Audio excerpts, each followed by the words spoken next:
Gusto namin neutral lang tayo. Iwas gulo. Not go to war.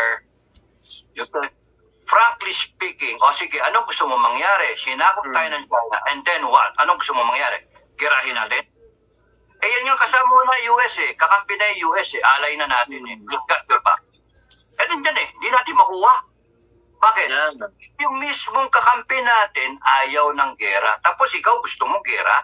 Gusto mo na ayaw mo na neutral. Dahil ibig sabihin, gusto mo kunin natin yung mga isla. What for? Mag-reserve siya. To throw away the way of life of 117 million Filipinos because of the shortcoming of past administrations. How stupid can we be? Pinabayaan ng mga politiko natin. Kaya nga, nandun na tayo ngayon as a Filipino people. Ngayon yung current administration, isusubo tayo sa gera. Yung dating mga administration,